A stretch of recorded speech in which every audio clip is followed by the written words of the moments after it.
ஆராய்ந்து முடியாத பெரிய காரியங்களையும் எண்ணி முடியாத அதிசயங்களும் அவர் செய்கிறார் என்று யோபு 5:9 நம்ம வாசிக்கிறோம் இல்லையா? நிறைய நேரங்கள்ல நம்ம நினைக்கிற மாதிரி நம்ம வாழ்க்கை அமையறது கிடையாது. நிறைய ஏமாற்றங்கள், பலவீனங்கள், தோல்விகள். ஏன் ஆண்டவரே எனக்கு மட்டும் இப்படின்ற கேள்வி நம்ம எல்லாருக்குள்ளயும் இருக்கு. ஆனா நம்ம நினைக்கிற விஷயத்தை காட்டிலும் ஆண்டவர் நமக்கு பெரிதானவையை தரணும்னு இருக்கிறார். இது எத்தனை பேர் நீங்க விசுவாசிக்கிறீங்க? அதுக்காக தான் அத்தனை ஏமாற்றங்கள், அத்தனை தடைகள். அது எல்லாமே நமக்கு வருகின்ற சோதனை தான்.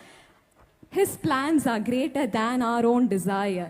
நம்மளுடைய விருப்பத்தை காட்டிலும் அவருடைய திட்டங்கள் பெரிதானவை. ஏனென்றால் அவர் அதிசயங்களை செய்கிற தேவன், அற்புதங்களை செய்கிற தேவன், குருடருக்கும் செவிடருக்கும் சுகம் கொடுத்த தேவன், செங்கடலை இரண்டாக பிரித்த தேவன், பாவியா இருக்கிற நம்ம மேல நேச கரம் நீட்டுகின்ற தேவன். ஏமன். இந்த விசுவாசத்தோட நம்ம இப்பொழுது இந்த பாடலை கேட்கலாம்.